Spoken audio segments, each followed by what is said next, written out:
Hi, Aling Pining. Kumusta po? Ikaw pala, Alba. Ayos lang naman. Mukhang kararating niyo lang po galing sa paglalako ng walis Oo. May umorder kasi sa akin na 3 piraso eh. Dinamihan ko na rin para ibenta ang iba. Sayang naman kasi ang pagod ko kung 3 lang eh. Nabenta ko naman lahat. Sa bagay nga po. Sa susunod niyo pong gawa kukuha ako ng 2. Ibibigay ko po yung isa sa biyenan ko. O sige, gagawa kita. Siya nga pala, ayos lang ba na naglalakad ka na ngayon? Di ba kapapanganak mo pa lang? Opo. 2 linggo pa lang. Payo naman po ito ng doktor sa akin na maglakad-lakad na para bumalik agad ang lakas ko. Iba na talaga ang panahon ngayon, no? Dati uso pa ang mga binat. Ngayon yata hindi na alam yun eh. Basta mag-iingat ka pa rin, ha? Wala namang masama kung makikinig ka pa rin sa mga matatanda. Oo naman po. Mas nakikinig pa rin ako sa biyenan ko kaysa sa sinasabi ng doktor ko. Saan nga pala ang punta mo? Dito po talaga sa inyo. Nandyan po ba si Valerie? Naku, sa makalawa pa ang balik nun eh. Kasama ng mga kaibigan. Pumunta sila sa Boracay. Talaga po? Di po ba kagagaling niya lang doon nung nakaraang buwan ba yun? Oo. Kami naman ang magkasama nun. Yun naman ang regalo niya sa akin nung Mother's Day. Ang swerte niyo naman po sa anak ninyo. Kaya alam po bakit hinahayaan pa niya kayong gumawa ng walis at ilako? Ako naman ang may gusto nito eh. Naiinip kasi ko. Tsaka gumagawa lang naman ako kapag may umorder sa akin eh. Hindi na po ba kayo nananahi? Paminsan-minsan na lang din. Dahil marami namang nabibili sa online ng mga yarina. Ultimo nga cover ng mga sopa meron na rin. At mas mura pa kung magpapatahi ka. Sa bagay nga po, praktikal na rin ang mga tao. Kung saan sila makakatipid, doon na sila. Sa mahal ba naman ang mga bilihin ngayon? Ano nga palang sadya mo kay Valerie? Sasabihin ko na lang kapag dumating siya. Kukunin ko po siya na ninang sa bunso ko. O sige, sasabihin ko sa kanya pag uwi niya. Hindi ko lang alam kung papayag siya. Naku po, bawal pong tanggihan ng bata. Sabi nila mamalasin daw. Hindi kasi naniniwala ang anak ko sa ganyan eh. Tsaka wala pa yatang inaanak yun dito sa atin. Kumbinsihin niyo naman po si Valerie. Minsan lang po ako humingi ng pabor Magkaibigan naman po kayo ni inay nung nabubuhay pa siya. Matutuwa po siya kapag nalaman niyang ang anak ninyo ang kukunin kong ninang. Sige, ako nang bahalang kumausap kay Valerie. Mabait naman siya sa bata eh. Salamat po, Aling Pining. O paano po? Hindi ko na kayo aabalahin. Baka umiiyak na ang baby ko. Sige iha, dahan-dahan ka lang sa kilos mo ha. Dapat may kasama ka eh. Magandang araw Miss Gwen at sa mga nakikinig sa inyong channel. Tawagin niyo na lang akong Valerie. 30 anyos na at dalaga pa. Mula sa probinsya ng Tarlac. Pero kasalukuyang naninirahan na dito sa Laguna kasama ng aking mabait na nanay. Nasa elementarya pa lang ako, ulila na ako sa ama. Kaya ang nanay ko na lang ang mag-isang nagtaguyod sa akin hanggang makatapos ako ng pag-aaral. Ang kwentong ibabahagi ko ay tungkol mismo sa aking karanasan. Sana kapulutan din ng aral ng mga nakikinig sa inyong channel ang ibabahagi kong kwento. Kayo na po ang bahala sa mga pasalubong ko dyan, Nay. Bakit nga pala ginabi ka ng uwi? Sinadya ko po talaga para walang makakita sa pagdating ko.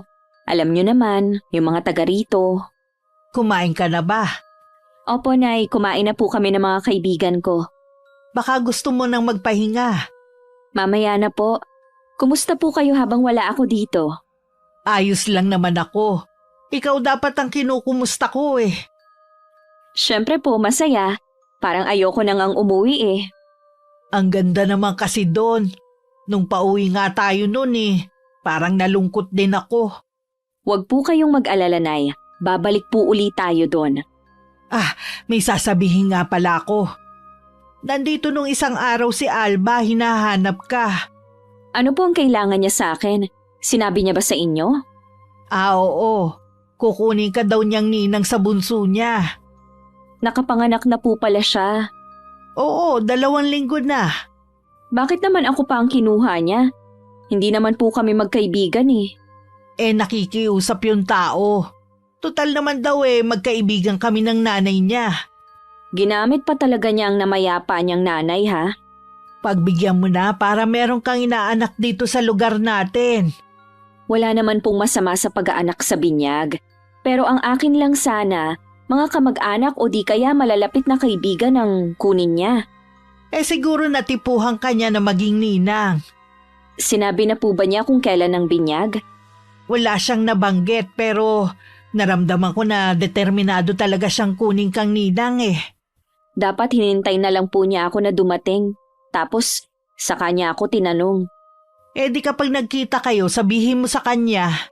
Para na rin po kasi kayo na umoo sa kanya Tsaka baka i-chismis pa ako nun kung tatanggi ako. Para namang hindi niyo kilala si Alba. Kesa namang habang buhay ka makompromiso, mabuti pang tanggihan mo na lang habang maaga pa. Hayaan mong i-chismis ka, hindi naman kasi biro ang maging ninang Hayaan na po natin. Huwag lang siyang mag-expect ng todo sa pagkuha niya sa akin. Hindi kasi ako gaya ng ibang ninang nakilala niya. Kahit malaki ang sahod ko, kuripot ho ako. Gampanan mo lang kung ano ang nararapat, tama na yun. Magpapahinga lang po ako ng konti at sasabak na naman ako sa trabaho mamaya. Ipaghahanda kita ng merienda. Kung sakali na magutom ka may kakainin ka. Sige po, Nay. Salamat. May 5 taon na akong VA at masasabi kong maayos naman ang trabaho ko. Priority ko ang aking ina at maibigay ang mga pangangailangan niya. At ang pangalawa ay ang makapag-ipon. Bumagay naman sa akin ang klase ng trabaho ko. Dahil hindi naman ako palalabas ng bahay simula pa noon.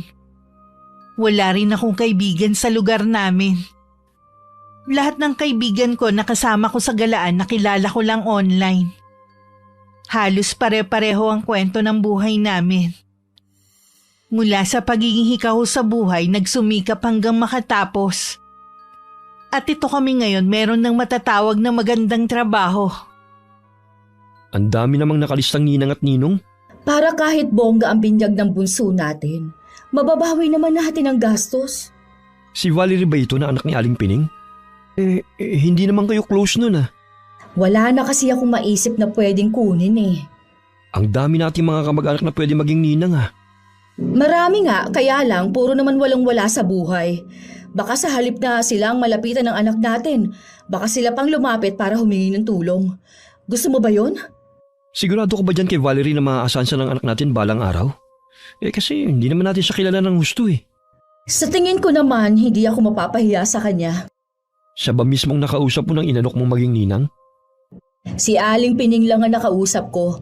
Hindi naman siguro siya tatanggi Ewan ko lang Parang alanganin ako dyan kay Valerie Suplada din kasi. Minsan kapag nakakasalubong ko, hindi naman bumabati Bakit mo naman nasabi na alanganin ka? Natural na hindi ka niya babatiin, hindi ka niya kilala Parang wala naman siyang inaanak dito sa lugar natin. Ang alam ko tumatanggi siya kapag kinukuha siyang ninang Sa pagkakaalam ko, noon yon dahil wala pa siyang trabaho. Ngayon may trabaho na siya. Kung saan-saan na nga siya nakakarating Ganong buhay ang gusto kong maranasan. Bahala ka na nga. Alam mo kung ako lang masusunod, mas gusto ko yung simpleng binyagan lang Alam mo naman na hindi ganun kalaki na ipon ko. Sabi ko naman kasi sa'yo, sabay na lang sa piyesta Para libre ang bayad sa simbahan, ayaw mo naman. Para sana isang handaan na rin. Di ba napag-usapan na natin ito? Ayoko na isinasabay ang binyag ng mga anak natin sa piyesta. Ang iniisip ko lang kasi ang pagiging praktikal. Ayoko na pagkatapos ng handaan baw naman tayo sa utang. Kaya nga pinipili ko lang ang kukunin kong ninong at ninang. Ang dami mong reklamo. Doon ka na nga muna. Bantayan mo muna si baby. Huwag mo muna akong abalahin dito. Dumating si Alba sa bahay namin para dalhin ng imbitasyon sa binyag. Nagkataon na wala ako. Dahil lumuwas ako ng Maynila para makipagkita naman sa pinsan ko. Si inay lang ang nadatnan niya na kasalukuyan pang nananahi. Pinatuloy mo na siya at pinaghanda ng maiinom. Pasensya ka na, Alba, ha? Tuwing pumupunta ka rito lagi may lakad si Valerie. Ayos lang po, Aling Pining. Ibibigay ko lang naman po itong imbitasyon. Naabala ko po yata kayo. Kanino po yung tinatahi ninyo? Sa amin lang naman to. Binilhan kasi ko ng tela ni Valerie. Subukan ko daw gawing punda ng unan. Ang ganda po ng tela. Malamig sa mata. Oo nga Mahal nga ang bilin niya sa 1 yarda Saan nga po pala pumunta si Valerie? Lumuwas ng Maynila. Makikipagkita siya sa pinsan niya. Mabuti pa po si Valerie. Kapag gustong umalis, madali lang sa kanya. Ang layo na talaga ng narating niya. Oo nga. Ito siguro ang kapalit ng mga paghihirap niya noon. Dapat po. Hindi rin siya nakakalimot sa mga taong dahilan kung bakit narating niya kung nasaan siya ngayon. Sa akin lang siya may utang na loob dahil ako ang nagpaaral sa kanya. Ganun po ba? Akala ko po kasi kaya siya nakapag-aral dahil may tumulong sa inyo na kamag-anak. Kaya nakapag-aral ang anak ko dahil scholar siya. Nag-working student din siya para makatulong sa akin. Sino naman ang nagsabi sa'yo na may tumulong sa kanya na kamag-anak ko? Naisip ko lang po yun. Huwag po kayo magalit. Walang imposible sa taong may pangarap at porsigido sa buhay. Yan ang tandaan mo. Oo nga naman po. May boyfriend po ba si Valerie ngayon? Wala. Dahil hindi naman daw yun ang prioridad niya sa ngayon Irereto ko pa naman si Aljon sa kanya. Yung kapatid mo bang tinutukoy mo? Wala na pong iba. Pasensya ka na, iha, ha? Hindi naman sa minamata ko ang kapatid mo. Pero hindi ang tulad niya ang magugustuhan ni Valerie. Kilala ko kasi ang anak ko na suplada Nakapagtapos lang po si Valerie. Parang tumayog na rin po siya. Hindi naman sa ganon. Kaya lang syempre mamimili rin ang anak ko. At saka wala pa nga sa isip niya ang pumasok sa isang relasyon. Malay po natin, magkainlaban sila. Gwapo naman po ang kapatid ko at mabait pa. Yun nga lang, walang permanenteng trabaho. Yun kasi ang mahalaga ngayon kapag papasok sa isang relasyon. May iba nga po pala ako. Ang dami naman pong staff toy dito. Kay Valerie po ba ang yang lahat? Oo. Yung iba bigay sa kanya at yung iba naman binili niya. Baka naman pwedeng mahingi para sa mga anak ko. Kahit yung maliliit lang po Naku, hindi ko pwedeng pakialaman yan Hindi naman sa akin yan. Pakisabi naman po sa kanya. Sigurado naman na hindi yung tatanggi O sige, babanggitin ko na lang sa kanya pag uwi niya. Siya nga po pala. Pwede ko ba mahingi ang Facebook ni Valerie? May group chat kasi ang mga ninong at ninang. Doon kasi kami nag-uusap ng mga para sa binyag Kailangan pa ba yun? May imbitasyon na naman Iba na po kasi ngayon. Ganyan na ang kalakaran kahit po sa kasal meron na rin. Sandali. Kukunin ko lang ang cellphone ko. Ang ganda naman po ng cellphone nyo. Hindi ba kayo nahihirapan gamitin? Noong una nahihirapan. Pero nasanay na rin ako katagalan. Gusto ko na nga ito kasi malinaw ang camera ito ang Facebook niya. Ewan ko ba kung bakit ganito ang pangalan niya.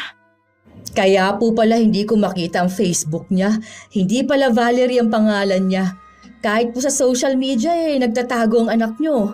Akala ko dito lang sa lugar natin. Inumin mo muna ang juice habang malamig pa. Oo nga po pala, nakalimutan ko na. Ang sarap po ng timpla nyo. Anong oras po kaya makakauwi si Valerie? Malamang gagabihin yun. Tuwing lumuluwas kasi siya lagi nang ginagabi ng uwi. Dapat po hindi siya masyado nagpapagabi sa pag-uwi.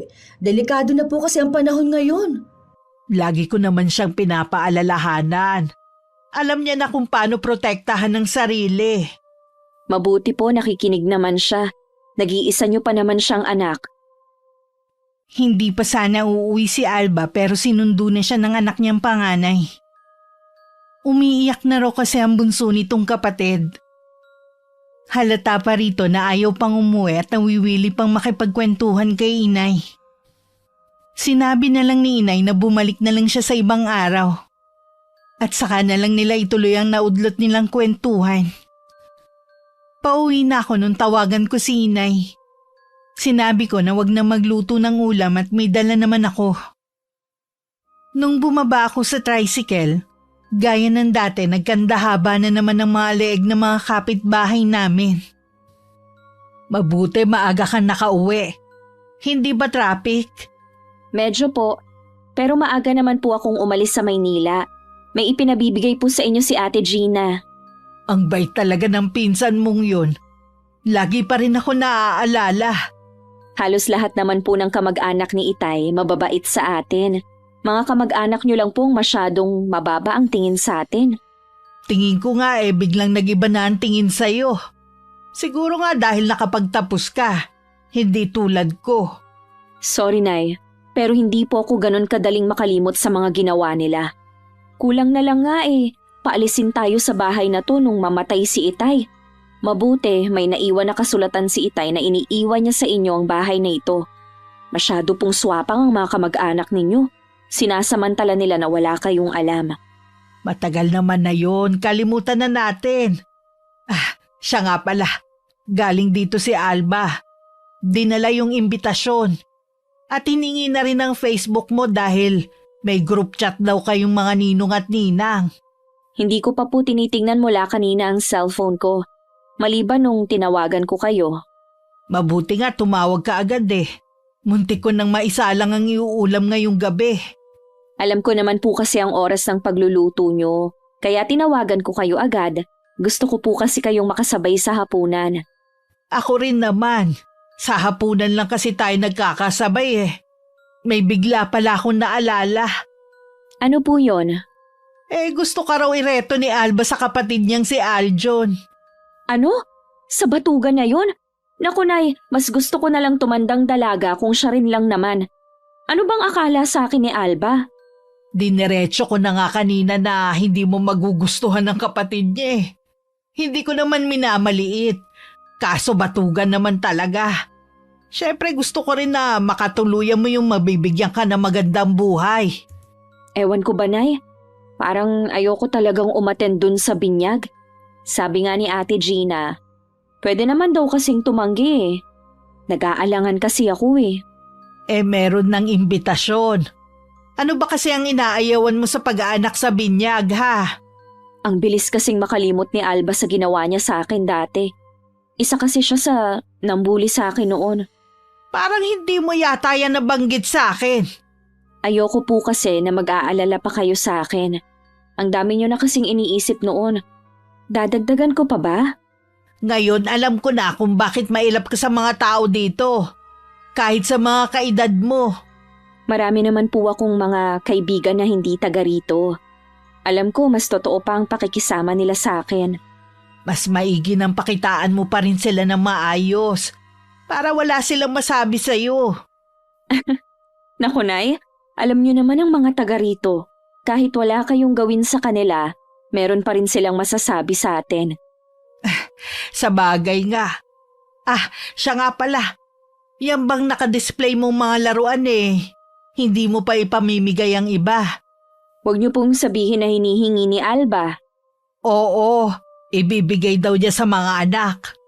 Parang lahat na nga gustong hingin sa atin Yung maliliit po pwede niyo nang ibigay sa kanya. Sigurado naman na babalik yun dito. Tsaka na lang natin ibigay sa kanya. Hindi pa rin pala nagbabago si Alba. Noon pa mahilig na siyang mga arbor na mga bagay na gusto niya.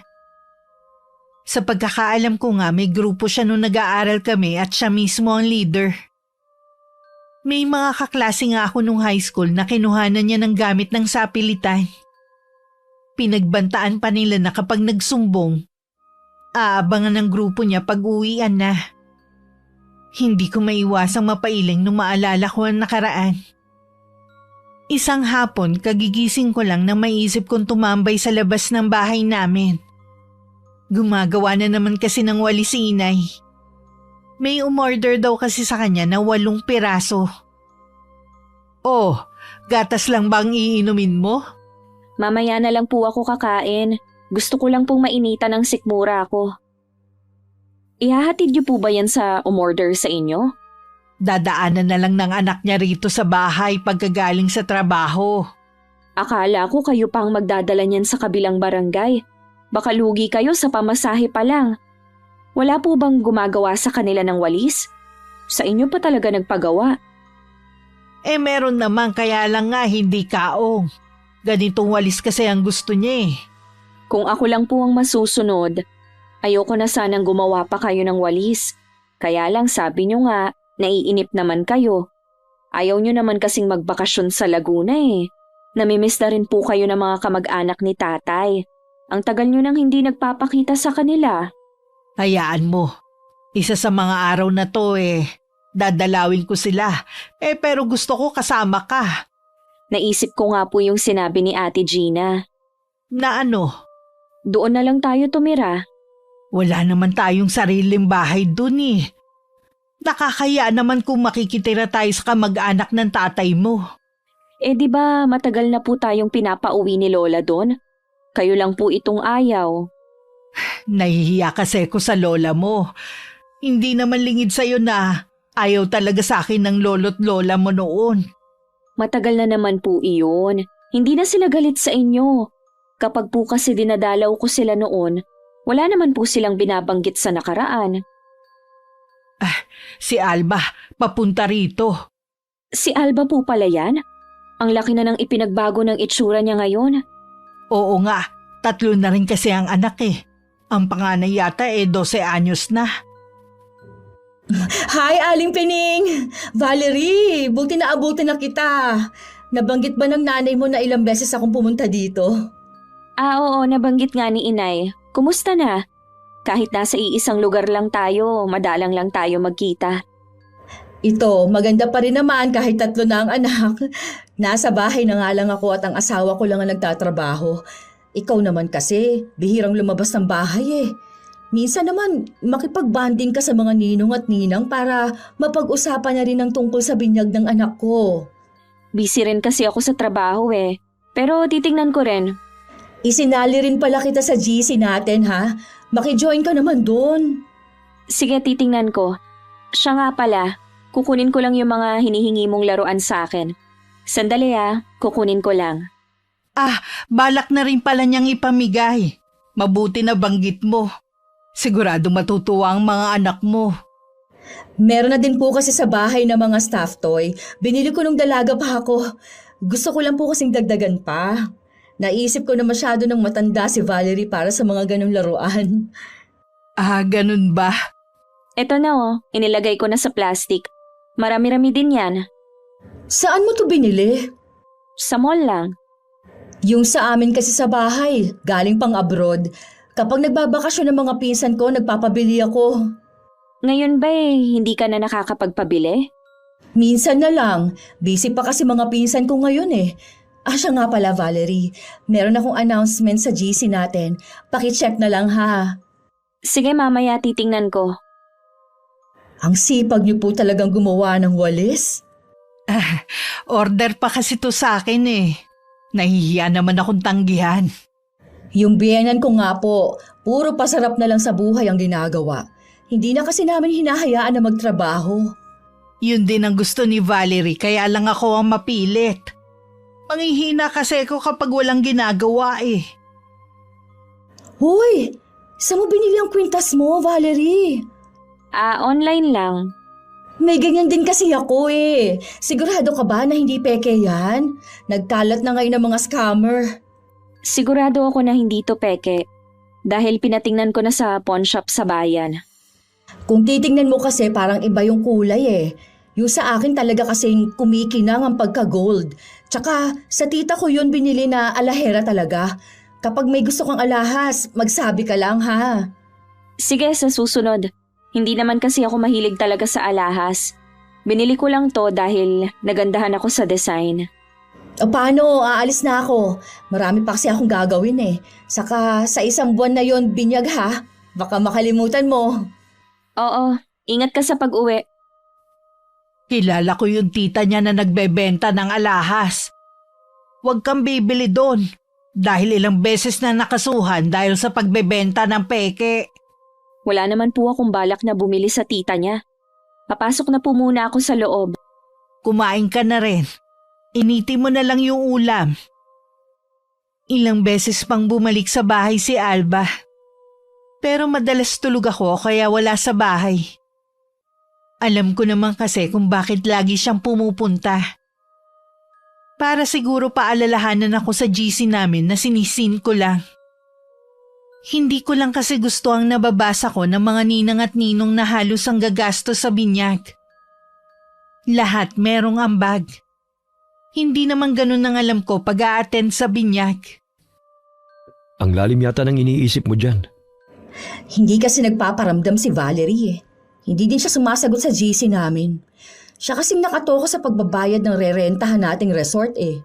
Kung dito kasi sa bahay masikip, hindi kakasya ang mga bisita. Sana personal mo na lang sinabi sa kanya. Eh lagi kasing tulog o wala sa kanila. 1 linggo na lang eh, binyag na.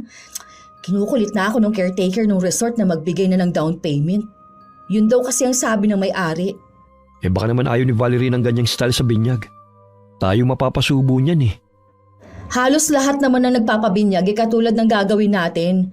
Hindi na uso yung makalumang binyagan na a-attend tapos magbibigay ng pakimkim. Sabi ko naman kasi sa'yo, simplihan na lang natin ang binyag. Dahil kapos din tayo sa panggastos. Ayoko nga. Ano na lang ang sasabihin ng mga kamag-anak natin? Kita mo naman na halos lahat ng pinsan ko bongga ang pabinyag ano? Tapos ako simple lang. Kung lagi ka na lang maiinggit sa kanila at makikipagsabayan, malamang mamulubi na tayo.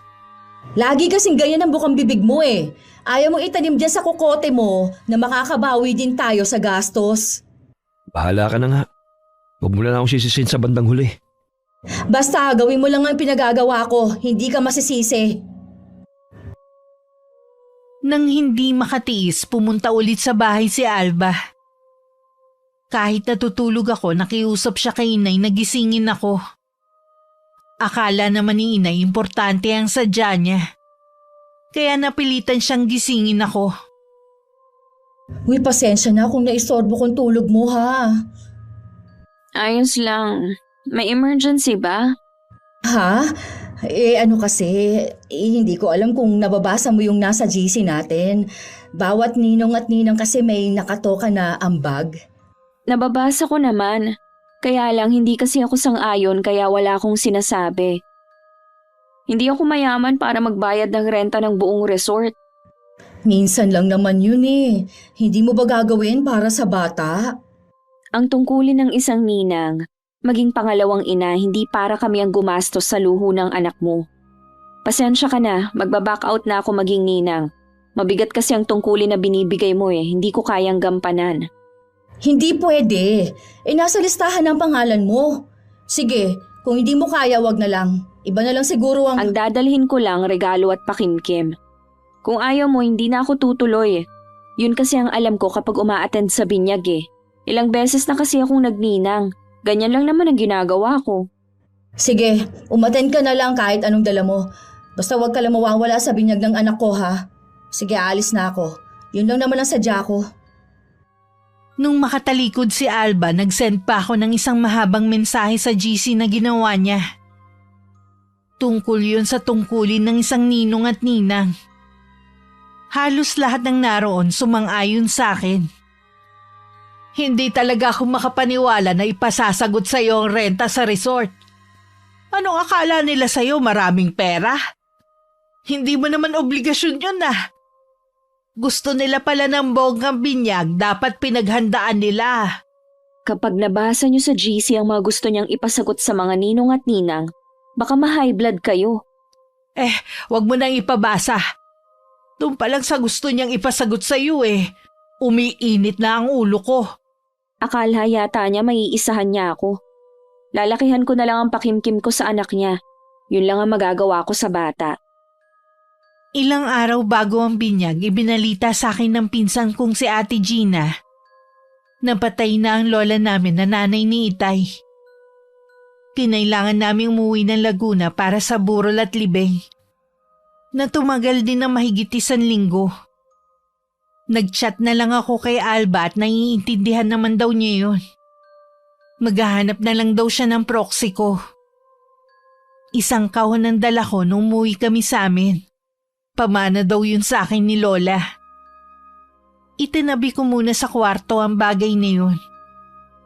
Si nanay na rin na nagdala ng regalo ko at sobrang naglalaman ng pera sa bahay ni na Alba ng araw na yun. Hindi na masama. Galante pala talaga yun si Valerie. Hindi nga ako nagkamali ng pagkuha sa kanya bilang ninang ng anak natin. Kahit naiinis pa rin ako sa kanya. Alam ko naman kasi na kaya niya. Ayaw lang niya talaga maglabas ng pera para sa pambayad sa resort. Sana lang hindi makarating sa kanyang paninirang ginawa mo. Hindi naman kasi siya nagsabi na rerentahan yung resort na malapit dito sa atin eh. Tapos pinalabas mo doon si may-ari na siya may gusto at tag-back out lang siya. Hindi naman nila yun kilala eh. Kaya malabong makarating sa kanila yun. Sana nga. Sayang nga sumabay pang pagkamatay ng lola niya sa binyag. Hindi ko tuloy siya naipakilala sa kapatid ko. Bagay pa naman sila. 1 taon lang ang tanda ni Aljon sa kanya. Kung magiging sila, swerte ng kapatid ko kahit hindi na siya magtrabaho. Hindi niya magugustuhan ng kapatid mo. Wala nang ang trabaho, puro bisyo pang inaatupag. Malay mo naman magbago siya kapag naging sila ni Valerie. Ang dami nang naging nobya ng kapatid mo. Nagbago ba siya? Hindi naman, di ba? Tinuturuan mo lang na maging batugan ng lalaking yun eh. Alam mo rin kasi na makikinabang ka rin kay Valerie kapag naging sila. Ano naman? Kung magiging sila, dapat lang na pati tayo makinabang sa kita niya, di ba? Ngayon pa nga lang pumapalag na si Valerie. Hindi mo siya mauto kahit maging sila pa ng kapatid mo. Ay nako! Lagi ka kasing kontra sa mga sinasabi ko. Lingid kay Alba, nagdadala rin ng walis si inay sa resort na malapit sa amin. Sinabi nga ng may-ari ang tungkol sa sinabi nito. Na ako talaga ang may gustong magbayad ng renta para sa pagdadausan ng binyag noon. Huwag kayong maniwala. Hindi naman pumayag ang anak ko eh. Ninang lang naman siya. Bakit siya ang sasagot sa renta dito sa resort nyo? Hindi naman po ako naniniwala sa babaeng yun eh. Kaya lang naman gusto dito idaos ang binyag dahil dito rin yung handaan ng pamangkin niya nung nakaraang taon. Inggitera kasi ang babaeng yun. Ang malas naman ng anak mo. Naging kumari pa niya si Alba. Ayaw sana ng anak ko dahil hindi naman sila magkaibigan. Kaya lang nahihiya din syempre at nakikisama rin. Mag-iingat na lang kamo siya dahil ang kumari niya, nuknukan ng pagkainggitera at chismosa. Kita niyo nga ginawan agad siya ng kwento. Mabuti na lang hindi ako naniwala, kundi yung caretaker lang nitong resort. Salamat Aiza dahil sinabi mo sa akin to. Wala talaga kaming kaalam-alam sa ginawa ni Alba eh. Mag-iingat na lang kami sa kanya. Pauwi na nun si inay nang makita niya si Alba nakausap ang mga chismosa sa lugar namin. Narinig pa niya ang pangalan ko na topic ng mga yun. Sabi maganda daw ang trabaho. Magkano lang ibinigay na pakimkim sa anak ko? Tapos yung damit na regalo, nako, parang sa bangketa lang binili.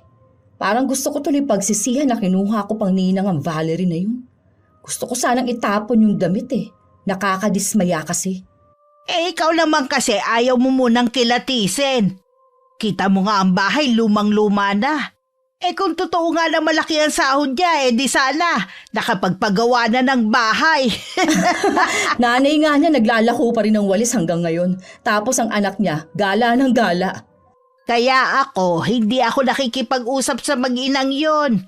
Ayoko ng mga plastic at akala mo mga kung sino. Nakatapak pa rin naman sa lupa.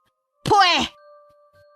Naiiling na lang si inay na sa iba na lang dumaan para hindi siya makita ng mga yun. Pagdating sa bahay, galit naman niyang ikinuwento sa akin ng mga narinig. Ipinapakita ko lang na baliwala sa akin ng mga sinabi niya. Pero sa loob ko, apektado rin ako. Hayaan niyo na lang po sila.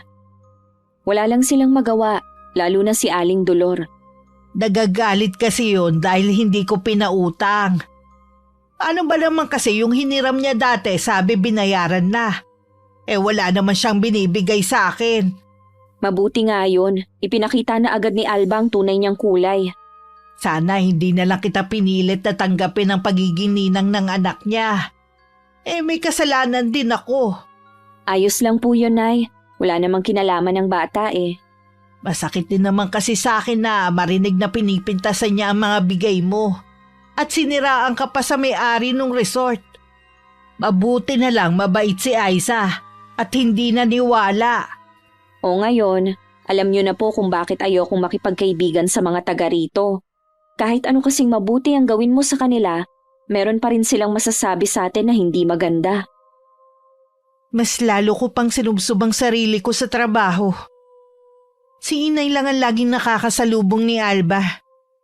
Ngumingiti naman daw sa kanya ang kumari ko. Pero oras na maramdaman niyang gustong makipagkwentuhan, umiiwas na lang siya. Mula kasi nung marinig ni Inay na sinisiraan ako nito, nawalan na siya ng gana. Bakit ka na naman nakasimangot dyan? Para kasi akong iniiwasan ni Aling Pining eh. Bakit mo naman nasabi yan? Ilang beses ko na kasi siyang nakakasalubong, puro ngumingiti lang siya. At kapag tatangkain ko naman siyang kausapin, nagdadahilan siyang may gagawin o may pupuntahan pa. Hindi naman siya ganun dati ah. Baka naman kasi nakarating na sa kanyang ginagawa mong paninira sa anak niya. Alam mo bang kakilala pala nung may-ari ng resort si Aling Pining? Nakita ko kasi silang magkausap. Para magkaibigan nga eh. Baka sinumbong ka na. Pakialam ko, tayong naperwisyo nun at napahiya no? Sana kasi pumayag na lang si Valerie. Patunayan niyang kaya niyang rentahan ng resort. Tumigil ka na kasi sa mga ginagawa mo. Porke tahimik lang ang mag-ina, inuubos mo naman ang pasensya nila. Tandaan mo, iba magalit ang mga taong tahimik. Ang yabang kasi ni Valerie eh. Wala nga nakakaalam kung ano ba talaga ang trabaho niya. Baka mamaya may sugar daddy lang pala siya. Kaya nabibili niya ang mga gusto niya at nakakapamasyal siya sa ibang lugar. Wala ka nang pakialam dun. Buhay naman niya yun eh. Siya nga pala, birthday na ni Maha sa isang linggo.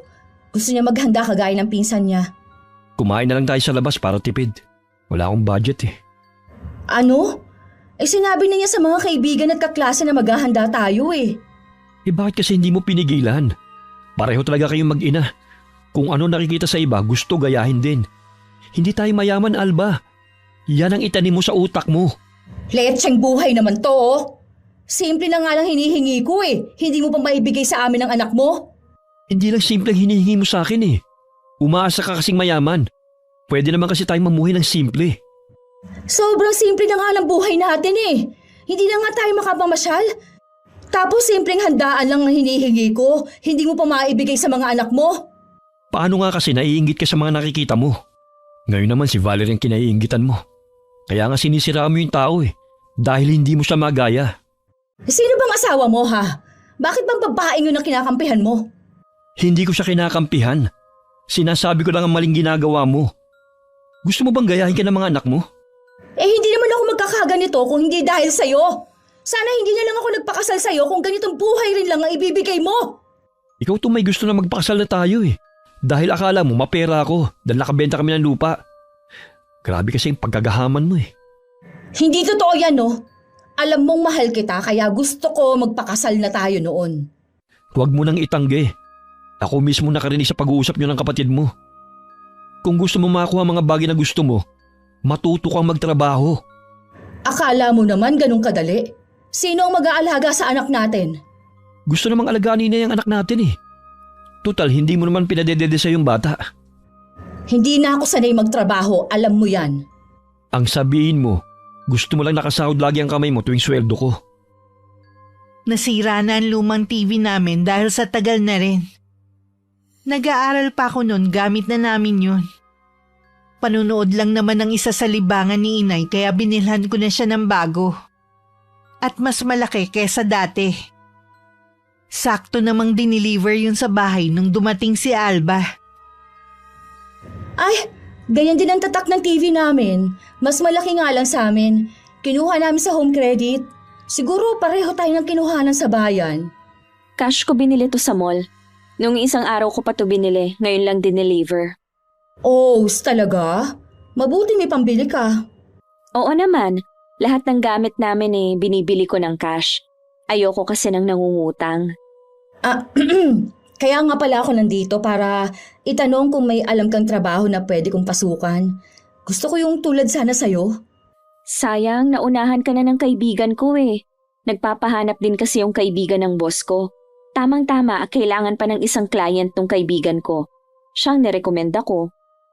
Ano bang natapos mo? Di ba nga, high school lang kasi nag-asawa na ako. Ah, oo nga pala, hindi ko na maalala. Sasabihan na lang kita kapag meron. Aasahan ko yan ha. Naiinip na kasi ako sa bahay kaya gusto ko rin mag-work from home. Wala yata ang nanay mo. Nasa palengke. Pauwi na rin yon. Kanina pa umalis eh. Oh, siya na yata yung sakay ng tricycle. Siya na nga. Sandali lang ha. Tutulungan ko lang magbaba ng mga pinamili. Iniwan ko lang sandali si Alba para tulungan si inay. Habang papasok ng bahay, sinabi ko rin na dumating na ang TV na binili ko para sa kanya. Hindi naman maitago nito ang saya. At nauna pa sa akin pumasok. Ang laki naman ito. Sabi ko naman sa'yo kahit na maliit lang eh. Okay na sa akin. Sigurado mahal to. Ayos lang po yan, Nay. Maranasan man lang natin ang magkaroon ng malaking TV. Hindi bagay ang ganyang kalaking TV sa sala nyo. Dapat nga talaga yung maliit lang. Malaki kasi ang bahay namin kaya bumagay yung malaki naming TV eh. Hindi ko na pwedeng ibalik yan kaya okay na rin naman na yan ang nabili ko. Ang dami niyo naman pinamili, Aling Pining. Buti na uubos niyo yan. Oo naman, hindi talaga ako matipid sa pagkain eh. Ganon din kasi ang gusto ni Valerie. Ganon din kami sa bahay eh. Minsan, nasasayang na lang kasi sa labas din kami kumakain. Kapag nagkukulang naman, umuutang na lang kami sa tindahan ni Aling Tessie. Matagal na kaming hindi umuutang sa tindahan. Mula nung magkaroon ng trabaho si Valerie. Ganon din po kami. Hindi lang po maiwasan dahil nga wala laging barya si Aling Tessie. Kaya laging bukang bibig ililista na lang niya. Nagkakaroon tuloy kami ng utang. Hindi niyo po ba ilalabas sa kahon ng TV? Mamaya na lang siguro. Uunahin ko muna tong mga pinamili ko. Maiwan ko muna kayo ha. Dito lang ako sa kusina. Sige po, Aling Pining. Lahat ba sa palengke ninyo binibili? Yung iba sa grocery store na. Tsaka para makagala na rin. Ibang-iba na talaga ang buhay nyo kaysa dati, ano? Natatandaan ko pa noon, puro kayo utang sa tindahan. Salamat talaga sa tumulong sa'yo para makapagtapos ka. Scholar ako at nag-working student din para makapag-aral. Si nanay ang naghirap, kaya sinusuklian ko lahat ng mga sakripisyong ginawa niya sa akin. Di ba nabanggit na yan sa iyo ni inay? Akala ko tinulungan kayo ng kamag-anak ng nanay mo. Ang ibig ko sabihin may kaunting ambag sila. Wala ah. Kahit kailan, hindi nila kami tinulungan, kaya wala akong utang na loob sa kanila. Kung meron man silang sinasabi sa amin ngayon, wala akong pakialam. Siguro nahalata ni Alba ang pagbabago ng mood ko. Kaya nagpaalam na siyang uuwi. Tsaka naman lumabas si inay mula sa kusina. Alam ko narinig niya ang mga sinabi ni Alba. Nakakaramdam na rin tuloy ako ng inis sa kumari ko. Ikinabit ko na lang ang TV para makapanood na mamaya si inay. Pagdating sa kanila, hindi na naman maipinta ang mukha ni Alba. Bakit na naman ganyan ang mukha mo? May bagong TV si na Valerie. Ano naman? Ang laki ng TV nila, akala ko utang. Binili pala ng kumare natin ng cash. Kaya naman niya yun dahil malaki ang sahod niya Nagpapahanap nga ako sa kanya ng trabaho. Kaya alam para minamata niya ako Dahil hindi ako nakatungtong sa kolehiyo katulad niya. Ano ba sinabi niya? Sasabihan na lang daw niya ako kung meron. Pero alam ko na hindi niya ako tutulungan. Malay mo naman tulungan ka ng tao. Matuto ka kasi maghintay.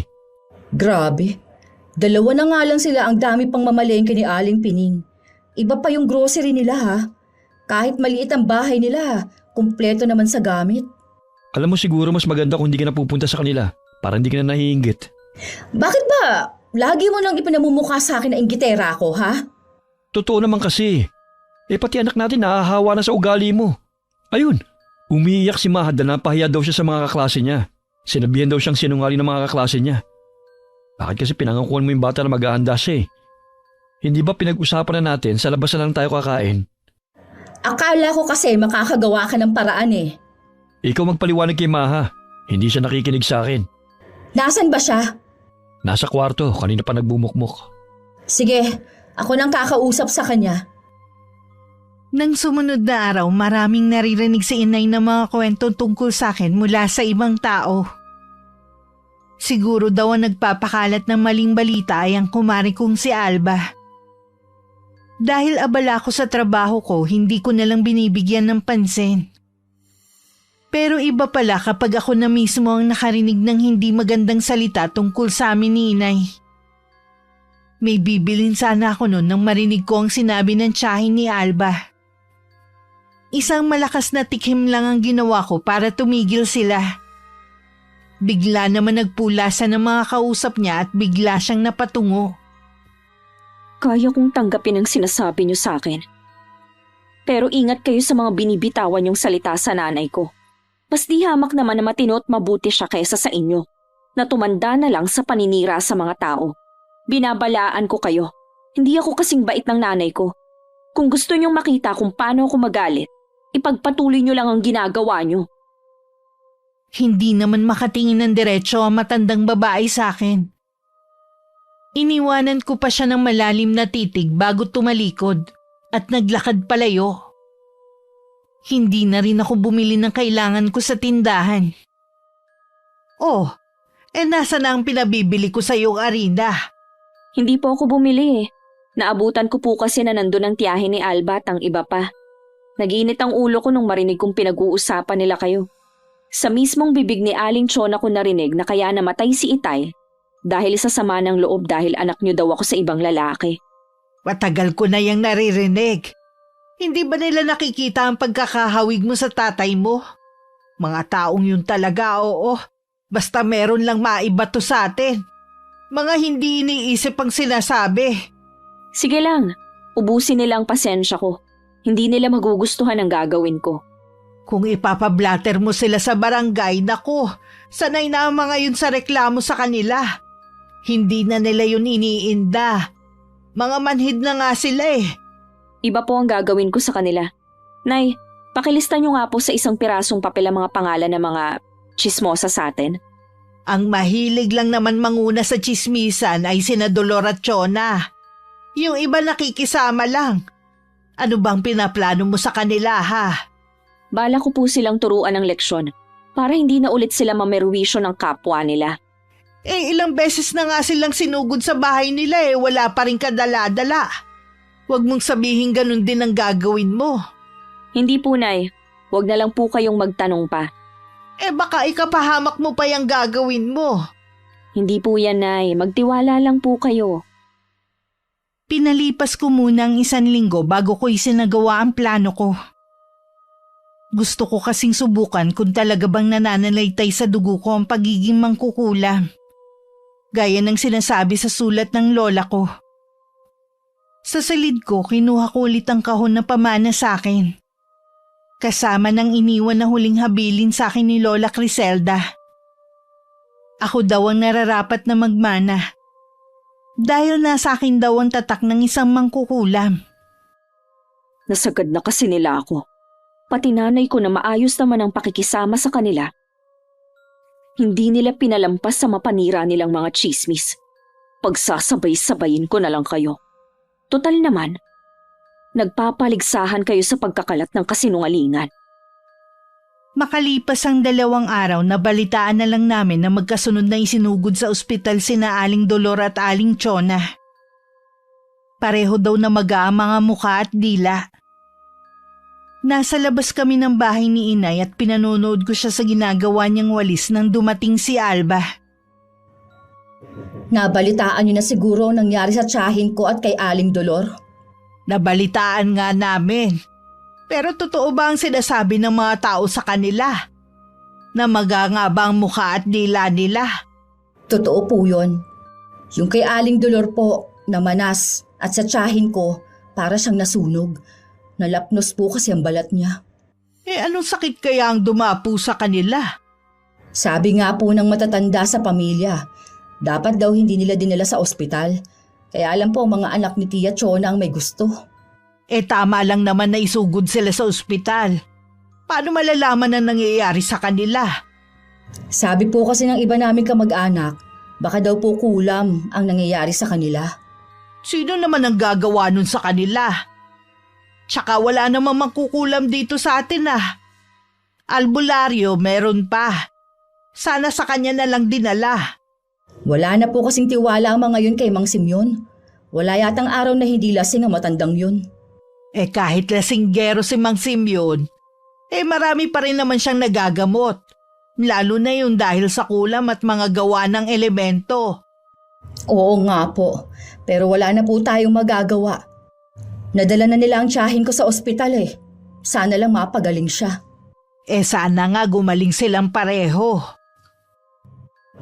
Kung totoo na kinulam sila, sino naman kaya ang gagawa nun? Magtataka ka pa ba kung sino ang kumulam sa dalawang yon? Marami ang galit sa kanila dahil sa pagiging tsismosa nila.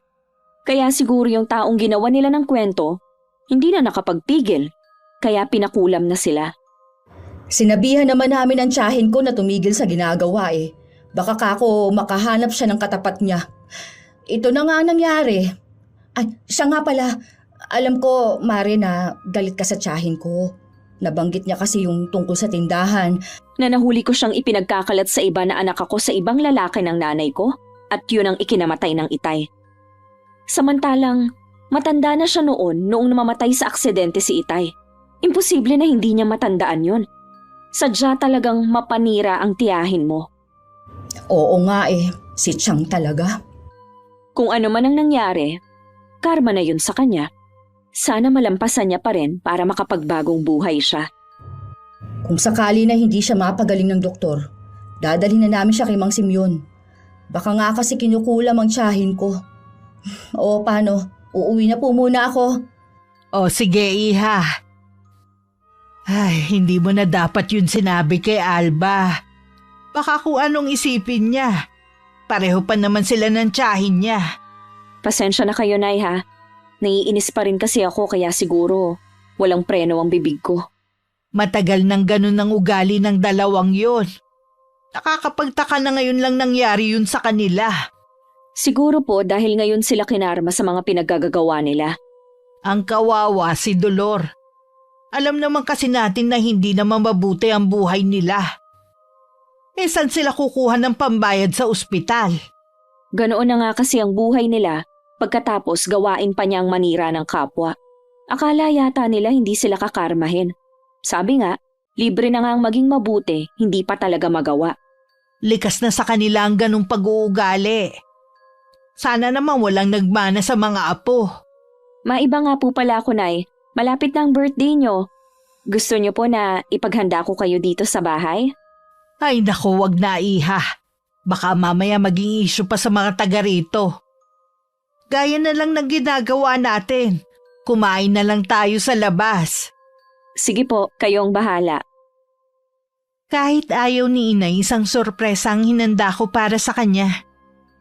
3 araw kami nag-staycation para naman ma-relax siya. Inimbita ko rin ang mga kaibigan ko para magsalo-salo sa mismong birthday ni Inay. Lingid sa amin, ilang beses palang bumalik sa bahay si Alba. Sa 4 na araw pa kami nakauwi ni Inay. Salamat, Iha, sa masayang pa-birthday mo sa akin, Sobrang saya ko talaga. Gusto ko lang pong maiba ang pagse-celebrate ng birthday nyo. Puro na lang kasi tayo kain sa labas Ang saya din kasama ng mga kaibigan mo, puro kalog. Lalo na yung bakla. Grabe ang tawa ko sa kanya. Pakiramdam ko tuloy bumata ko ng ilang taon. Ganun naman po dapat I-enjoy nyo lang po ang buhay na meron tayo ngayon. Nahinto ang pagkukwentuhan namin ni Inay na may kumatok sa pinto. Lumapit si Inay para pagbuksan ng kumakatok. Si Alba lang pala. Tumuloy na ang kumare ko kahit hindi pa pinapapasok ni Inay. At home na talaga siya sa bahay namin. Kararating niyo lang ba? Oo. Kumusta na pala ang tiyahin mo? Bumubuti na po ang lagay niya. Napilitan na rin po silang ipatingin kay Mang Simeon. Tama nga po kami. May kumukulam sa kanya. Talaga? Nalaman ba ni Mang Simeon kung sino ang kumukulam sa kanya? Malabo daw po ang mukha ng babae, pero nasisiguro daw niya na hindi taga rito. Ang kawawa po si Aling Dolor. Hindi na po niya kinaya. Anong ibig mong sabihin? Binawian na po siya ng buhay. Inatake po siya habang nasa bahay. Hindi po yata matanggap na kulam ang nangyayari sa kanya. Kawawa naman. Ilang araw na nga po ako nagpapabalik-balik dito para sana humingi ng tulong para kay Aling Dolor. Kayo na lang po ang hindi nakakapagbigay. Obligado ba na magbigay lahat ng tao? Hindi naman. Kaya lang alam ko naman na may kakayahan kayo na magbigay. O ito, pasensya ka na kung yan lang ang nakayanan namin. 500 lang? Bakit? Ikaw ba? Magkano ang ibinigay mo? Pasensya ka na, Iha, ha? Galing kasi kami sa gastusan eh. Kapag pumunta ako sa lamay doon na lang ako magbibigay, ha? Sige po, Aling Pining. Salamat po at nauunawaan ninyo ang kalagayan ng pamilya ni Aling Dolor. Saan nga po pala kayo nagpunta? Ilang araw din po kayong wala Birthday ng inay. Kaya nag-staycation kami para maiba naman. Ganun ba? Ang swerte nyo naman, Aling Pining. O paano po, aalis na po ako. Sige, Iha. Baka bukas na lang din ako pumunta sa lamay. Bakit parang nag-iiba ang timpla mo kapag kaharap si Alba? Alam ko po kasi na pinaplastic lang tayo ng babaeng yun. Mabuti pa po, papasok na ako sa kwarto. Teka lang, Val. Bakit ba parang nag-iiba yata ang ugali ni Valerie nitong mga nakaraang araw? Sa silid ko, kinuha ko ang kahon na nakatago. Ibang sayang nararamdaman ko. Sa wakas kasi nakapaghiganti na ako. Napatunayan ko rin na totoo nga ang kulam. Kinapa ako sa dibdib ko kung may nararamdaman ba akong pagsisisi sa nangyari kay Aling Dolor. Purong kasiyahan lang ang nararamdaman ko. Salamat, Lola Criselda. Sa napakaganda niyong regalo sa akin. Sana noon ko pa ito natanggap para hindi na namin naranasan ang apihin ng mga taga rito.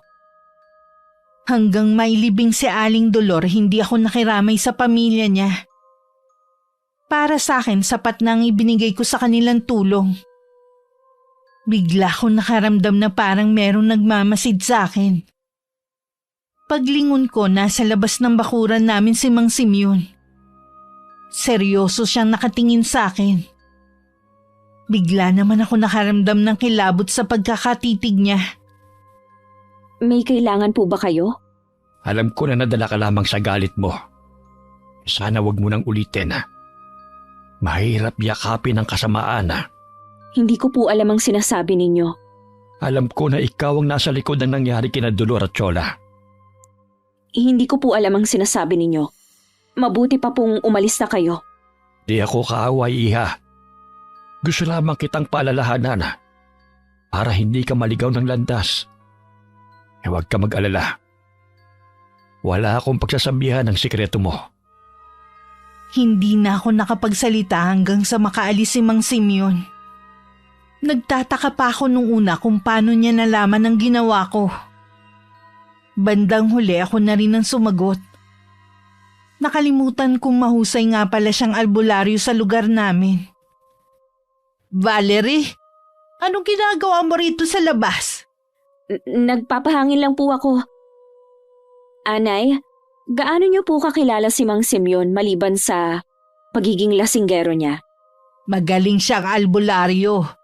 Di ba nga nung bata ka sa kanya kita dinadala? Dahil wala tayong pandoktor noon. Mabait po ba siya? Oo naman. Mas gusto ko ang ugali niya kaysa sa mga taga rito. Dayo nga lang pala siya rito. At sa pagkakaalam ko pamangkin lang ang kasakasama niya. Yun yata ang tinuturuan niya kung paano manggamot Siguro yun ang papalit sa kanya. Ganun po ba? Bakit mo nga pala naitanong? Nakita ko po kasi siya na dumaan kaya naitanong ko. Lasing na naman ba? Hindi ko po alam Tara na po, Nay, sa loob ng bahay. Malamok na po dito. Ilang araw na akong hindi makatulog. May mga gabing nagigising ako dahil naririnig ko ang boses ni Lola Criselda. Hindi ko alam kung ano ba ang gusto niyang sabihin sa akin. Hindi tuloy ako makapag-concentrate sa trabaho ko.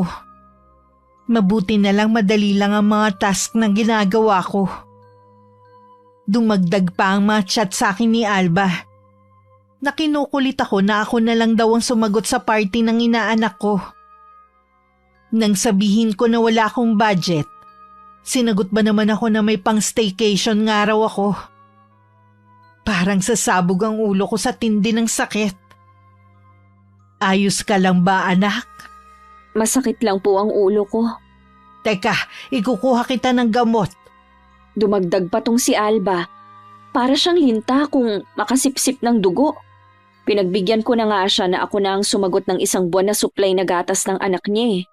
Ngayon nangungulit na naman na ako daw ang sumagot ng party ng inaanak ko. Ang kapal naman ng mukha niya. Pinalampas mo na nga ang mga ginawa niya sa iyo eh.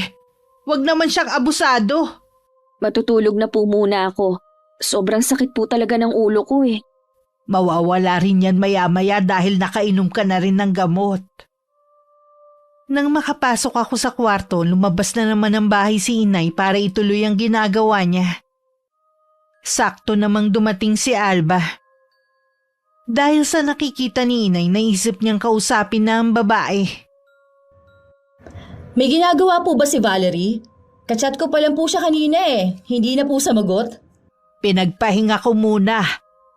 Ilang araw na kasing masama ang pakiramdam niya eh. Pero kailangan pa rin niya magtrabaho. Ang sipag naman po kasi niya eh. Masipag talaga ang anak ko kahit nung nag-aaral siya. Kung ano man ang meron siya ngayon, pinaghirapan niya yon. Kaya nalulungkot ako kapag meron humihingi sa kanya na akala mo may patago sa kanya. Aling Pining, Hindi madamot ang anak ko pero sana naman eh. Huwag mong abusuhin ang kabaitan niya. Hindi naman niya obligasyon ng party para sa anak mo eh. siya naman po ang may gusto nun. Siya ito nagpresenta na gagastosan ng birthday party ng anak ko. Huwag ka na magkaila pa. Nabasa ko ang mga chat mo sa kanya. Nangungulit ka at kinukonsensya mo pa siya na nagawa niyang mag-staycation kami. Pero ang anak mo hindi mapagbigyan.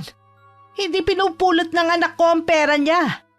Huwag niyo naman po ako ipahiya sa mga tao. Naririnig nilang sinasabi ninyo. Nahihiya ka sa kanila pero hindi sa anak ko. Alam namin ang ginagawa mong paninira. Pero ni minsan hindi ka kinumpronta ng anak ko.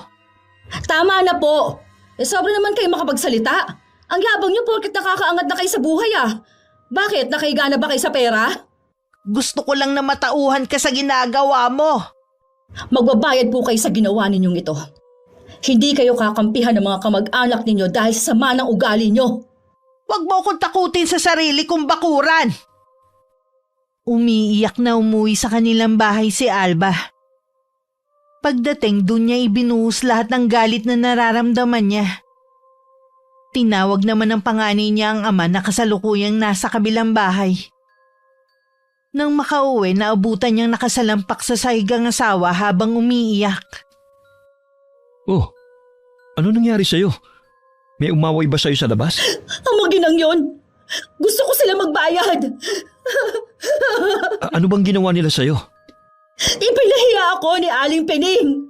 Pinagsabihan niya ako na tumigil sa kahihingi kay Valerie dahil hindi nito pinupulot ang pera. Tama naman siya eh. Siguro itinuloy mo pa rin ang paghingi sa kanya para sa party ng anak natin. 2 buwan pa naman yun eh. Kaya nga sinabi ko sa kanya para mapaghandaan na niya. Hindi naman kasi niya obligasyon yun eh. Ninang lang siya ng anak natin. Huwag mo naman siyang pigain. Tignan mo tuloy nangyari sa'yo. Magbabayad sila ng mahal. Isinusumpa ko. Yang pagiging inggitera mong naglalagay sa'yo sa alanganin eh. Kailan ka ba makukontento sa buhay kung ano meron tayo? Huwag mo hanapin sa ibang mga bagay na gusto mo. Tigilan mo na nga ako! Paulit-ulit na lang ang sermon mo sa akin. Sa halip na gumawa ka ng paraan kung paano mo maibibigay ang mga gusto ko, puro ka nalang pangaral sa May akin. hangganan ng kakayahan ko. Anong gusto mo, magnakaw ako? Ha? Oo! Mabuti pa nga! Mabuti pa maghiwalay na lang tayo. Sawang-sawa na ako sa ugali mong yan. Sige, umalis ka! Mabuti pa nga eh. Baka ikaw ang mahala sa buhay ko. Ni hindi mo nga ako mabilhan ng bagong cellphone eh. Baon na nga tayo sa utang dahil sa pagsunod ko sa kapritsyo mo. Bahala ka na magbayad sa mga yon. Mula nang kausapin ni Inay si Alba, hindi na siya nag-chat sa akin. At hindi na rin pumupunta sa bahay.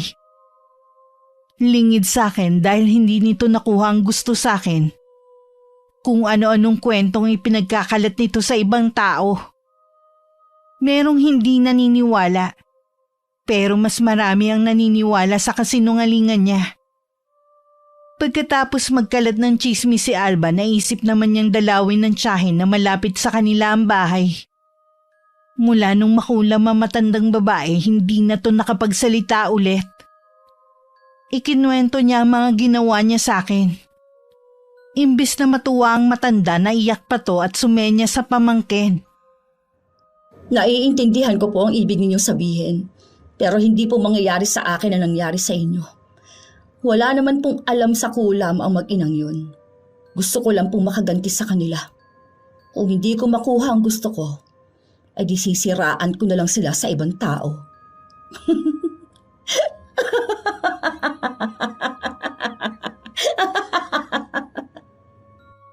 Nakakarating naman kay Inay ang mga ginagawa ni Alba. Minsan nadaanan niya to at nung makita siya, sinadya pa niyang lakasan ng boses niya. Talaga bang sagad hanggang buto ang inggit mo sa anak ko, ha? Ginawa mo lang ba siyang ninang para gatasan? Bakit nang gagalaiti ka sa galit, ha? Totoo naman na madamot ang anak mo. Wala ding utang na loob sa mga nagpaaral sa kanya. Ituro mo sa akin kung sino ang tinutukoy mo nagpaaral sa kanya. Ngayon mismo sabihin mo kung sino. Bakit hindi mo masabi kung sino? Dahil gumagawa ka lang ng kwento. Gusto mong palabasin masama ang anak ko. Pero ang totoo niyan, ikaw ang masama. Ikaw ang walang utang na loob. Pwede po ba, Aling Pining? Huwag kayong magwala dito. Nakakahiya ang ginagawa nyo. Ikaw ang nakakahiya. Masyado kang nilalamon ng inggit mo. Hindi mo matanggap na ang binubuli mo nung araw na angatan ka na. O di ba totoo? Talagang ginagalit mo kung matanda ka? Ha? Alik ka mo rito. Sinabunutan ni Alba si Inay. Dahil higit siyang malakas na tumba si Inay sa lupa. Nung tatangkain niyang lapitan muli si Inay, dumating naman si Mang Simeon. Inalalayan niyang makatayo si Inay. Awatin yung babaeng yan. Huwag lang kayong tumunganga dyan. Huwag kang makikialam dito, Mang Simeon. Umalis ka na at baka pagsisihan mong pakikialam Baka mo. ikaw magsisi sa ginawa mo kay Pining. Para mo na siyang ina at kaibigan siya ng namayapa mong nanay. Wala akong pakialam. Bastos ka talaga. Kaya lumalayo sa iyo ang grasa dahil sa ugali mong yan. Hindi ka pa nadala sa nangyari sa tiyahin mo? Ito ang tandaan mo. Oras na sapitin mo rin ang nangyari sa kanya. Wala kang aasahan at tulong mula sa akin. Siguro, isa ka rin sa lalaki na babaeng yan, kaya ganun na lang ang pagtatanggol mo sa kanya. Hindi ba talaga titigil ang bunganga mo, ha? Hindi talaga. Bawat araw, dadagdagan ko pa ang chismis tungkol sa'yo para kayo na mismo ang umalis sa lugar na to. Mga buwiset! Naiiling na lang pareho si Inay at Mang Simeon. Habang sinusundan nila ng tingin ng papalayong si Alba. Desperada na siya kaya ganoon ang inaasal niya. Naging mabuti sa kanya si Valerie pero ito pa ang igaganti niya. Nasa anak mo na kasi ang lahat ng bagay na pinapangarap ni Alba at iba pa dito. Kaya ganoon na lamang ang inggit nila sa anak mo. Hindi naman lingid sa lahat ang pinagdaanan naming hirap noon eh. Lalo na nung mamatay ang asawa ko sa aksidente. Alam ko yun. Ang mabuti pa umuwi ka na. Baka bumalik pa ang mga yon. Salamat sa pagtulong mo sa akin. Pining. Huwag mo sanang mamasamain ang sasabihin ko. Bakit hindi na lamang kayo lumayo sa lugar na ito? Palagay ko hindi kayo matatahimik dito. Wala sanang balak si Inay na sabihin sa akin ang nangyari. Pero nakita ko na may mga galos siya. Nung malaman ko ang ginawa ni Alba, biglang nagpupuyo sa galit ang dibdib ko. Gusto ko siyang sugurin sa kanila pero pinigilan ako ni Inay. Hayaan na lang natin. Baka kung susugod ka sa kanila ikaw pa ang lumabas na masama. Wala talagang kwentang mga taga rito. Paano kung hindi dumating si Mang Simeon? Di nabugbog na kayo ni Alba. Kaya labis din ang pasasalamat ko kay Mang Simeon Siya na lang yata ang nag-iisa na tunay na nagmamalasakit sa atin Naisip ko tuloy ang sinabi niya. Ano pong sinabi niya? Mas makakabuti daw kung lalayo tayo rito. Hindi naman daw kasi tayo matatahimik na dito. Sa palagay ko tama siya. Lalo na hindi na nila mapigilan ang pag-angat mo. Saan na po tayo pupunta? Sa Laguna. Di ba matagal mo nang gustong tumira doon? Dahil mas kasundo mo ang mga pinsan mo doon kesa rito. Dahil mga totoo po sila at masaya sila sa kung anong narating ko sa buhay. Di ayos na makaalis tayo rito. Opo, Nay. Kahit saan po tayo tumira basta kasama ko kayo. Bago kami umalis, sisiguruhin ko muna makakagante ko sa kumari ko sa ginawa niya kay Inay. Ipapatikim ko sa kanya mabagsik kong kulam. Mas matindi pa ang dadanasin niya kumpara kay Aling Dolor at tiyahin niya. Sa loob ng kwarto, kinuha ko ang kandila na ginamit sa binyag. Yun ang gagamitin kong instrumento sa orasyong isasagawa ko. Bawat lalabas na salita sa bibig mo, may katumbas na parusa. Bihira na kaming lumabas ng bahay ni Inay. Nawalan na rin siya ng gana na makipagkwentuhan sa mga kapitbahay namin. Iisang tao na lang ang kinakausap namin. Ang ahente ng bahay. Ibebenta na kasi namin to para makapagsimula na kami sa ibang lugar. Hindi na mahalaga kay Inay kung may benta ng mura. Gusto lang niya na makaalis na kami sa lalong madaling panahon. Nagpalamig lang ng 1 linggo si Alba bago siya muling lumabas. May nakahanda na naman siyang paninira sa amin. Pero nagsisimula pa lang siyang magsalita na may mga lumabas na ipis sa bibig niya. Kada magsasalita siya kung ano-anong insekto ang lumalabas. Walang salita ang makapaglarawan sa sindak ng mga tao na nakasaksi sa nangyayari. Tanging ako lang ang natutuwa habang nakamasid sa di kalayuan. Sinabi ni Inay yung nangyayari sa'yo. May kumukulam sa akin. Tulungan mo ako, Glenn. Pinahanap na namin si Mang Simeon. Wala kasi siya sa kanila Baka kung saan na naman uminom yun. Humanda sa akin kapag nalaman ko kung sino gumagawa nito sa akin. Imbis na magdasal ka, yan pa talaga ang iniisip mo. Tingnan mo nga nangyayari sa'yo. Puro kasi kasama nang naiisip mo Wala naman akong ginagawang masama para mangyari to sa akin. Alba, hanggat hindi mo tinatanggap ang mga ginawa mong kasalanan sa kapwa mo, hindi ka gagaling. Ang mag-ina kaya ang may kagagawan nito. Ang sabi mo nga malabo na sila, hindi ba? Malalaman din natin kapag dumating na si Mang Simeon. Nasaan na bang matandang yun? Kung kailang kailangan, saka naman hindi mahagilap. O sige na, magpahinga ka na muna. Gigisingin na lang kita kapag nandito na ang albularyo.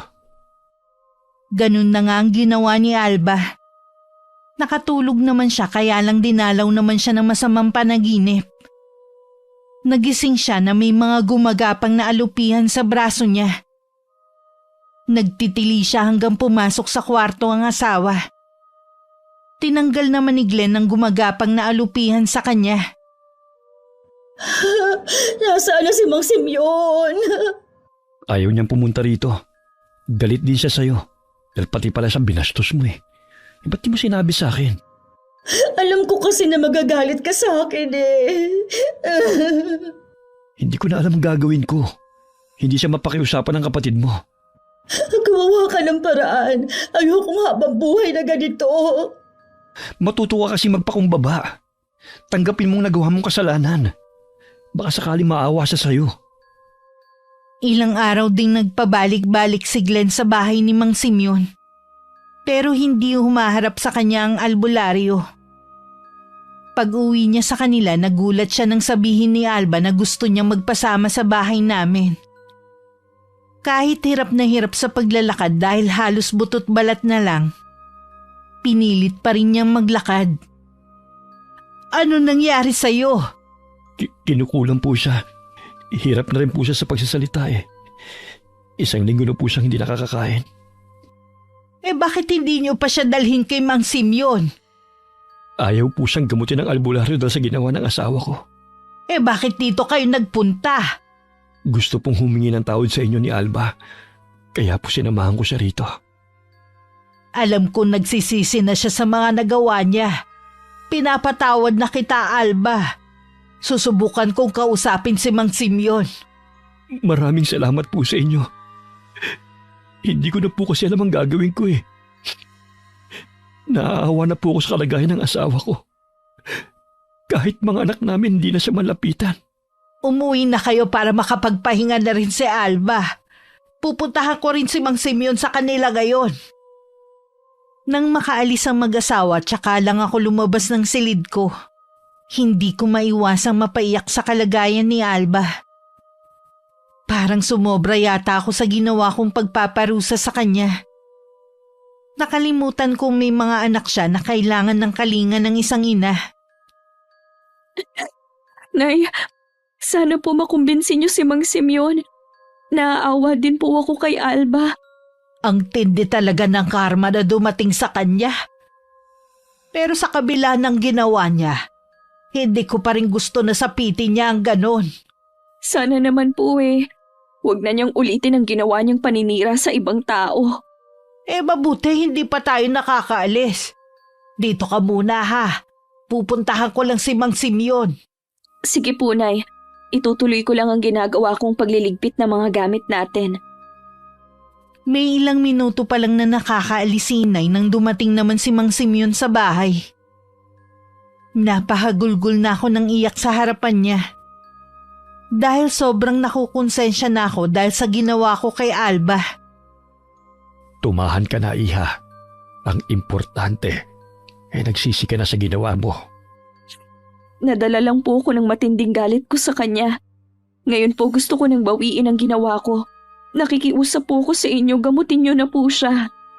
Gagaling na siya dahil binawi mo na ang sumpa mo sa kanya. Talaga po? Oo, kaya ipanatag mo ng kalooban mo. Mangako ka lamang na hindi mo na ulit gagawin yon. Hindi na po pangako yan. Hindi ko kailanman ginusto na makapanakit ng kapwa ko. Pinuntahan pa rin ni Mang Simeon ang kumari ko nung araw na yun.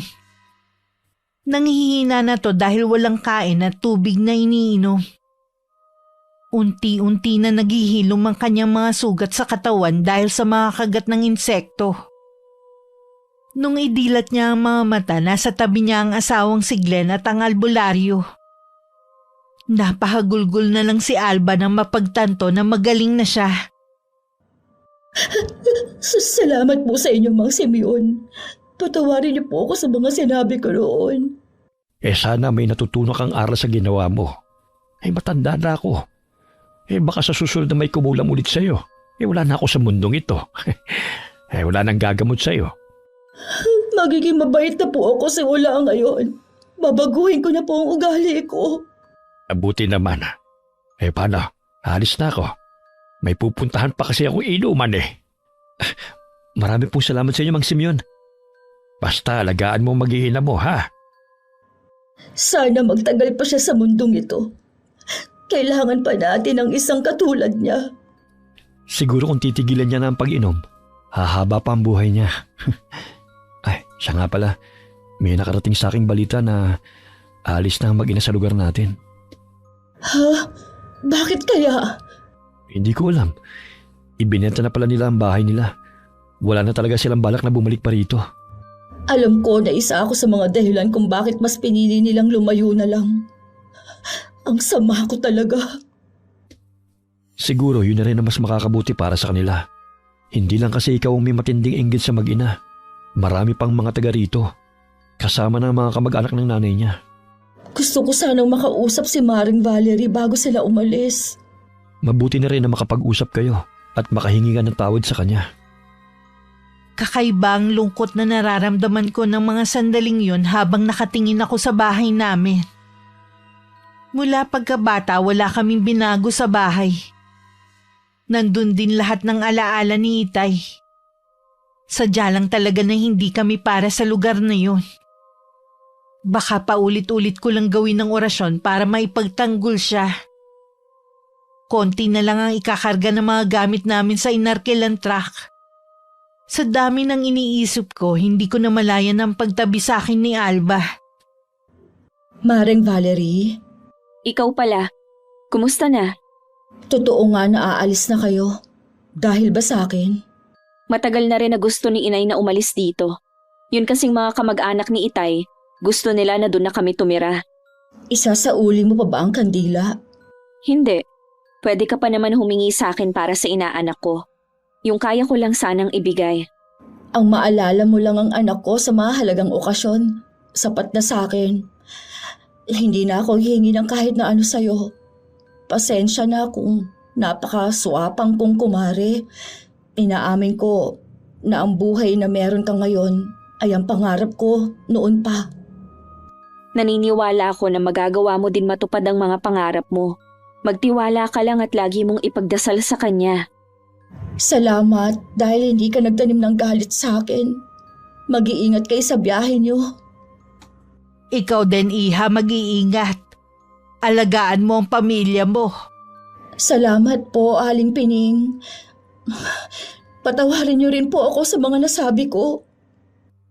Mahigpit pa ako niyakap ni Maring Alba. May inabot naman ako sa kanya na sobre na ayaw na sana niyang tanggapin. Pero sinabi ko na para naman yun sa inaanak ko. Hanggang sa kasalukuyan may komunikasyon pa rin kami ni Maring Alba. Dahil sa pangyayari na yun, malaki na ang pinagbago niya.